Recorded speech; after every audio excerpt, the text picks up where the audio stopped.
रायगड या किल्ल्यावरती आपण कितीतरी वेळा गेलो ना, तरी आपल्याला प्रत्येक वेळी नव्यानं त्या किल्ल्याचं दर्शन घडत असतं। आज आम्हीही होळी निमित्ताने रायगड किल्ल्यावर चाललो होतो।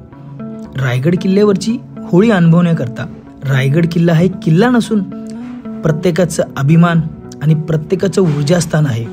अशा या रायगड किल्ल्याची आज आम्ही भटकंती करणार आहोत। नमस्कार मित्रांनो, तुमचं पुन्हा एकदा स्वागत आहे का नवीन व्हिडिओमध्ये। तर मित्रांनो, आज आम्ही आलोय भटकंती करण्याकरता श्रीमान रायगड किल्ल्यावरती। आणि आजचा दिवस आहे होळीचा दिवस आहे आणि रायगड किल्ल्यावर होळी साजरी करण्याकरता आज आम्ही आलेलो आहे। आणि आपल्याबरोबर आपले दोन मित्र आहेत, तुम्हाला त्यांची मी ओळख करतो। हे बघा, आपल्याबरोबर आपला नेहमीचा मित्र आहे विकास आणि आपल्याबरोबर ह्या टायमाला एक नवीन मित्र आहे गणेश। अशा मी तिघे आज रायगड किल्ल्याची भटकंती करणार आहे। तर चला तर मग भटकंतीला सुरुवात करूया। रायगड हा किल्ला महाराष्ट्र राज्यातील रायगड जिल्ह्यामध्ये आहे। या किल्ल्याची समुद्री सपाटीपासून उंची सुमारे 820 मीटर इतकी आहे। रायगड किल्ल्याच्या सगळ्यात जवळचं गाव म्हणजे महाड। महाडपासून रायगड किल्ला हा 25 किलोमीटर अंतरावर आहे। तर पुण्यापासून 130 किलोमीटर अंतरावर रायगड किल्ला आहे। तर मुंबईपासून 180 किलोमीटर अंतरावर रायगड किल्ला आहे। रायगड किल्ल्यावर येण्याकरता आपल्याला दोन मार्ग आहेत। एक मार्ग आहे मुंबई गोवा हायवेवरून महाड मार्गी, तर दुसरा मार्ग आहे पाली निजामपूरकडून। हे दोन्ही मार्ग येऊन पाचाड या गावामध्ये येतात व इथूनच रायगड किल्ल्यावर जाण्याकरता आपला पूर्णपणे रस्ता आहे। रायगड किल्ल्यावरती जाण्याकरता आपल्याला तीन मार्ग बघायला भेटतात। एक मार्ग रोपवेनी, दुसरा मार्ग नाणे दरवाजानी आणि तिसरा मार्ग म्हणजे चित्त दरवाजाने। रायगडवाडीकडे जाणाऱ्या रस्त्याने आपण थोडं पुढे गेल्यावर आपल्याला नाणे दरवाजाकडे जाणारी ही वाट बघायला भेटते। ही किल्ल्यावर जाणारी खूप वळणावळणाची वाट आहे। नाणे दरवाजाच्या वाटेवरून जाताना आपल्याला हा चुन्याचा घाणा बघायला भेटतो। चुन्याचा घाणा बघून थोडं पुढे गेल्यावर आपल्याला गडाचा पहिला महादरवाजा म्हणजेच नाणे दरवाजा बघायला भेटतो। या दरवाजाचं नवीन बांधण्याचं काम सुरू आहे, पण ह्या दरवाजाच्या तुम्ही कमानीवर बघाल तर तुम्हाला एक वेगळ्याच प्रकारचं हे शिल्प बघायला भेटेल। हे शिल्प आहे शेतकऱ्याच्या शेतातील कणिसाचं शिल्प। महाराजांनी त्या काळातही शेतकऱ्यांचा विचार करून आणि हे शेतकऱ्यांचं राज्य आहे असं या शिल्पावरून आपल्याला समजतं। आपण चित्त दरवाजाच्या पहिल्या पायरीचं दर्शन घेतलं आणि गडावरती जाण्याकरता सुरुवात केली।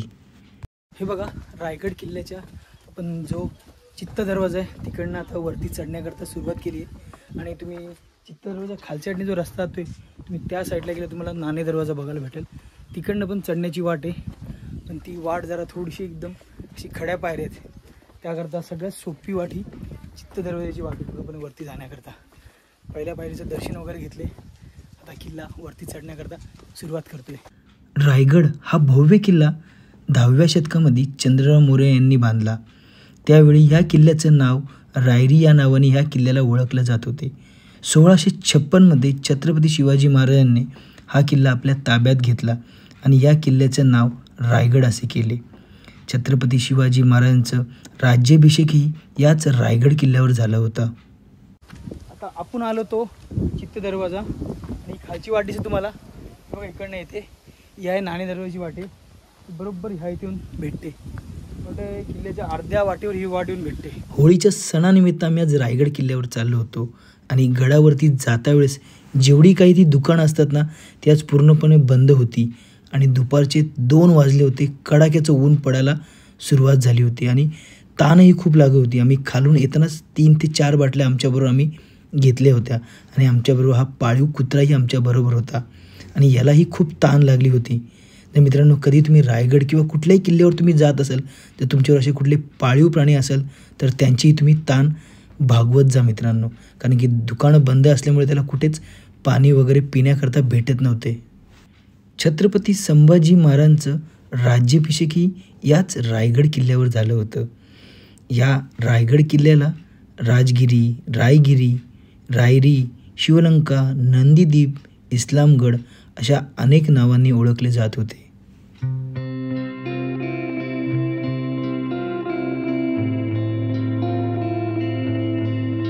आता आपण बरोबर रायगड किल्ल्याच्या महाद्वारापर्यंत आलोय। असं भव्य दिव्य असं एकदम असा रायगड किल्ल्याचं महाद्वार बघायला भेटते। चला आता महाद्वाराचं दर्शन घेऊया आणि किल्ल्याच्या आतमध्ये प्रवेश करूया। जेव्हा वाटतं ना आपल्या आयुष्यात सर्व काही संपलं तेव्हा गाठायचा तो रायगड. ऊन, वारा, पाऊस अशा असंख्य संकटांना तोंड देत 350 वर्ष थाटात उभा असलेला रायगड किल्ला बघायचा आणि महाराजांच्या चरणी नतमस्तक व्हायचं आणि परत एकदा नव्याने आयुष्याची सुरुवात करायची. हे बघा, जसं आपण महादरवाजाच्या वरती आल्यावर ना आपल्याला बरोबर ह्या 2 तोफा बघायला भेटतात बघा. एक ह्या साईडला ही एक तोफ आहे, पूर्णपणे सुस्थितीमध्ये अशी आपली ही तोफ बघायला भेटते. आणि दुसरी तोफ हिच्या बरोबर बाजूला ठेवण्यात आली आहे बघा. इथे एक ही आहे दुसरी तोफ. बरोबर असे आपण ह्या साईडनी महाद्वाराकडून येतो ना, आपल्या इथे ह्या दोन्ही तोफा आपल्याला बघायला भेटतील. या झाडांच्या मधून एक मार्ग जातो तो पालखी दरवाजाकडे, तो आहे राजमार्ग. आणि आपण आता ज्या मार्गाने चाललो आहे तो मार्ग जातो डायरेक्ट बाजारपेठेमध्ये. आणि किल्ल्याच्या माथ्यावरती आल्यावर ना आपल्याला हत्ती बांधण्याचा एक पूर्णपणे एक स्तंभ बघायला भेटतो बघा. बघा, पूर्णपणे असा एक लोखंडी हत्ती बांधण्यासाठी ह्या स्तंभाचा वापर त्या टायमाला केला जात होता. छत्रपती शिवाजी महाराजांचं जेव्हा राज्याभिषेक झालं त्यावेळी त्यांची हत्तीवर येऊन राजदरबारातून तर जगदीश्वरमध्ये जी मिरवणूक काढली होती त्या हत्तीला ही बांधण्याची जागा होती. आणि हा पूर्णपणे असा हा लोखंडी स्तंभ आहे. आणि बरोबर ह्या लोखंडी स्तंभाच्या समोरच आपल्याला पूर्णपणे हत्ती तलाव इथे बघायला भेटतो बघा. पुढे ते हत्ती स्तंभ आहे ना, तिथून थोडं पुढे चालत आल्यावर हा पूर्णपणे आपला हत्ती तलाव असं बघायला भेटतो बघा. हा पूर्णपणे आता आटलेला आपल्याला बघायला भेटतो, पण पावसाळ्यात पूर्णपणे असा हा भरलेला आपला हा हत्ती तलाव तुम्हाला बघायला भेटेल. तुम्ही पावसाळ्यामध्ये कधी आले तर एकदम मोठा असा हत्ती तलाव आहे. आणि बरोबर या हत्ती तलावाच्या समोरच तुम्हाला गणेश टाकं किंवा हनुमंदिर टाकं तुम्हाला इथे बघायला भेटेल. बरोबर आपलं हत्ती तलाव आहे ना, त्या समोरच पूर्णपणे हे गणेश टाकं किंवा हनुमंदिर टाकं हे पूर्ण टाकं आहे बघा. हे याला गणेश टाकं किंवा हनुमंत टाकं का म्हणतात माहिती का? कारण की याच्यावरती आपल्याला हे बघा गणपतीरायांची पूर्णपणे दगडामधली कोरीव प्रतिमा बघायला भेटते बघा ही पूर्णपणे. आणि ह्या साईडला पूर्णपणे हनुमंतरायांची प्रतिमा बघा. त्यामुळं या टाक्याला गणेश टाकं किंवा हनुमंत टाकं असं म्हणतात. आणि या गणेश टाकं किंवा हनुमंत टाकं आहे ना, याच्यामध्ये तुम्ही बघाल ना आपल्याला अजून पण पाणी बघायला भेटतं. हे बघा, एकदम स्वच्छ असं पाणी बघा अजून पण. आणि 1 2 3 असे 3 असे भलमोल टाके आहेत बघा. ह्याच्या आतमध्ये पूर्णपणे मासे पण आहे का. आणि ह्या साईडला एक अजून टाके बघा. कधी तुम्ही जर रायगडवर तुम्ही आले ना, तुम्ही हत्ती तलावाच्या बरोबर समोरच्या साईडलाच हे पूर्णपणे गणेश टाकं आणि हनुमंत टाकं आहे. एकदम नक्की बघा मित्रांनो. हे थोडं पुढं आल्यावरती आपल्याला गडावरचं दैवत म्हणजेच शिरकाई देवीचं मंदिर बघायला भेटतं. शिरकाई देवीचं दर्शन घेतल्यावरती आपण पुढे जातो ते होळीच्या माळामध्ये. आणि इथेच आहे बाजारपेठ. आणि ह्याच होळीच्या माळामध्ये छत्रपती शिवाजी महाराजांची सिंहासनावर बसलेली आपल्याला सुंदर अशी प्रतिमा बघायला भेटते. आता आपण बरोबर होळीच्या माळामध्ये आलो. हा पूर्णपणे होळीचा माळ बघायला भेटतो. आणि होळीच्या माळामध्येच छत्रपती शिवाजी महाराजांची सिंहासनावर रूढ झालेली आपल्याला एक मूर्ती ती बघायला भेटते. पहिले महाराजांचा आशीर्वाद घेऊया आणि नंतर बाजारपेठेतून जगदीश्वराचं आणि महाराजांची समाधी तिकडे दर्शन घेण्याकरता जाऊया.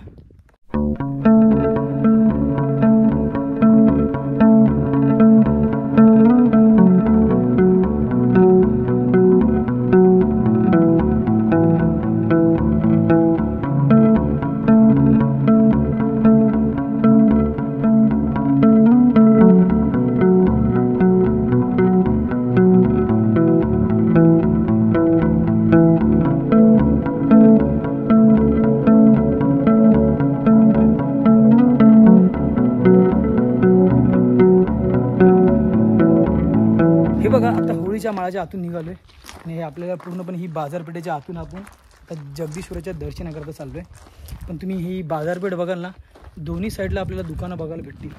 आणि ह्या दुकानाची रचना अशी होती का पुढच्या साईडला पूर्णपणे दुकान असायचं, मागच्या साईडला तीही व्यापारी लोक असतील, ते मागे राहण्याकरता त्यांना जागा होती. आणि तुम्ही याची उंची बघाल ना, एक 4 ते 5 फूट पूर्णपणे अशी दुकानांची उंची बघा. आणि पहिल्याच्या काळामध्ये ना जे इथे व्यापार करण्याकरता यायचे सरदार राजे किंवा कुठले सैनिक वगैरे आपले मावळे, ते पूर्ण घोड्यावर बसूनच इथे म्हणजे व्यापार करत होते. त्याकरता याची पूर्णपणे ही जागा आहे ना, एक 4 फुटाची पूर्णपणे याला उंची दिली. आणि तुम्ही बघाल ना, एकदम मोठी अशी आपली बाजारपेठ बघायला भेटते बघा. दोन्ही साईडला आपली ही दुकान आहेत. याच्यामधून पूर्णपणे जाण्याकरता हा पूर्णपणे रस्ता बघा. आता आपण बरोबर जगदीश्वराच्या मंदिरामध्ये आलो आहे. जगदीश्वराचं दर्शन घेण्याकरता. पूर्णपणे हा जगदीश्वर मंदिराचा पूर्णपणे असा हा परिसर आहे आणि बरोबर त्या साईडने आपल्या मंदिरामध्ये प्रवेश करण्याकरता पूर्णपणे जागा आहे आणि पूर्णपणे असं दगडी आपल्या असं जगदीश्वराचं पूर्णपणे मंदिर बघायला भेटते. चला तर आतमध्ये जाऊन जगदीश्वराचं दर्शन घेऊया.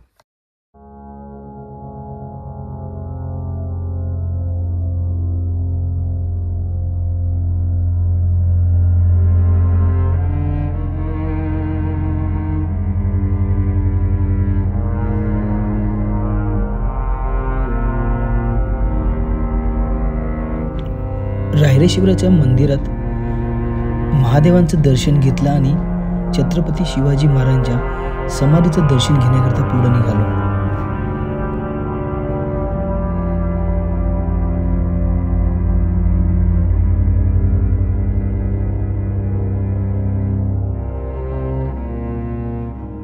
आता आपण बरोबर छत्रपती शिवाजी महाराजांची जी समाधी स्थळ आहे तिथे आलो आहे आणि तिथे आपल्याला एक शिलालेख बघायला भेटतो. एक आपला काका आहे तिथे, ते पूर्णपणे ह्या शिलालेखामध्ये काय काय आहे त्याची पूर्णपणे आपल्याला ते माहिती सांगणार आहेत. श्री गणपतये नमः म्हणजे हे गजाननाला वंदन केलेलं आहे. इथं 2 श्लोकामध्ये हा देवनागरी लिपीतला संस्कृतमधला श्लोक आहे. हा सगळ्यात एक ऑथेंटिक डॉक्युमेंट आहे की रायगडावरती काय काय बांधकामं होती आणि ती कधी आणि कोणी बांधली. त्याच्यामध्ये पहिला श्लोक असा आहे, प्रासादो जगदीश्वरस्य जगता मानंदनो निर्णया श्रीमच्छत्रपते शिवस्य नृपते सिंहासने तिष्ठतः. म्हणजे छत्रपती शिवाजी महाराज जेव्हा सिंहासनाधिष्ठित झाले, सिंहासनावर बसले, त्यावेळेला सगळ्या जगाला आनंद देणारा हा जगदीश्वराचा प्रासाद म्हणजे हे जगदीश्वराचं मंदिर आनंदनो निर्णया हा शिवाजी महाराजांच्या राज्याभिषेकाच्या वेळेला. आता तो राज्याभिषेक कधी झाला तर शाके 96 भूमिगण नाम आनंद संवत्सरे ज्योतिराजकीर्ती सहित आहे शुक्लेश सारपे तिथो. आता हे वैदिक गणित आहे. हे वैदिक गणितानुसार त्याची फोड केली तर शुक्ल ईश सर्प अशानुसार ते अंकानाम वामतोगती अशा हिशोबाने ही तिथी येते. ज्येष्ठ शुद्ध त्रयोदशी शके 96 म्हणजे 1596 भूमिगण नाम आनंद संवत्सरे म्हणजे ज्येष्ठ शुद्ध त्रयोदशी आनंद संवत्सर या दिवशी शुक्लेश सारपे तिथो या ठिकाणी एक हा श्लोक संपला. आता ह्या एका श्लोकाचा अर्थ काय होतो तर ज्येष्ठ शुद्ध त्रयोदशीला ज्या दिवशी शिवाजी महाराज सिंहासनाधिष्ठित झाले त्या दिवशी हा सगळ्या जगाला आनंद देणारा जगदीश्वराचा प्रासाद बांधला. आणखीन काय काय बांधलं तर इथं हा एक आकडा संपतो, इथून दुसरं चालू होतं. वापी कूप तडाग राज रुचिरैर हर्म्यैर वनैर वीथिकैहि स्तंभै कुंभिगृहै नरेंद्र सदनै रंभ्रै मिही लिहिते.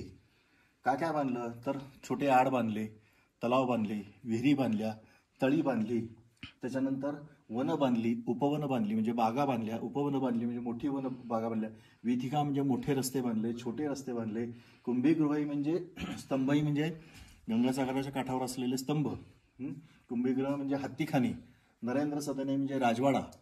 हे सगळं एवढी सगळी बांधकामं लिहित आहे. श्रीमद रायगिरो विराम विजये हिराजिनो निर्मिता म्हणजे हिरोजी इंदुलकरांनी ही सगळी बांधकामं रायगडावरती बांधली. आणि शेवटच्या वळीत तो असं म्हणतो हिरोजी इंदुलकर की यावत चंद्रदिवाकर विलसतस तावत श्रमजृंभतैही म्हणजे जोपर्यंत आकाशामध्ये चंद्र सूर्य आहेत तोपर्यंत रायगडचं हे जे वैभव आहे जे हे मी निर्माण केलेलं आहे ते तसंच विलसत राहो म्हणजे ते वाढतं राहो असा हा 2 ओळींचा शिलालेख आहे.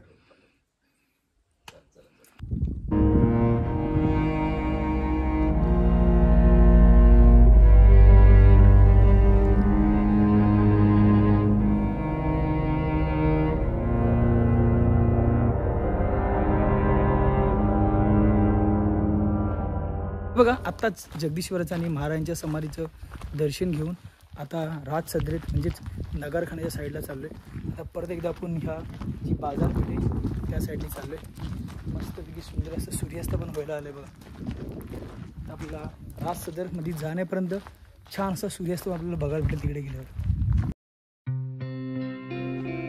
संध्याकाळचे 6 वाजले होते. पूर्णपणे सूर्य मावळतीला आला होता. नगरखान्याच्या महादरवाजा येथे येऊन महादरवाजाचं दर्शन घेतलं आणि राजदरबारामध्ये प्रवेश केला.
राजदरबाराच्या बरोबर मागच्या साईडला छत्रपती शिवाजी महाराजांचा वाडा आहे.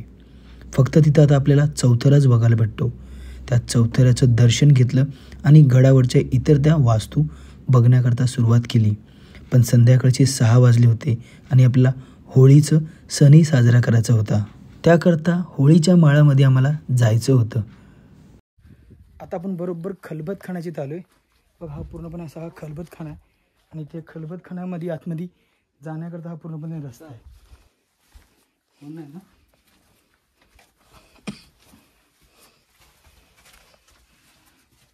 काय नाही.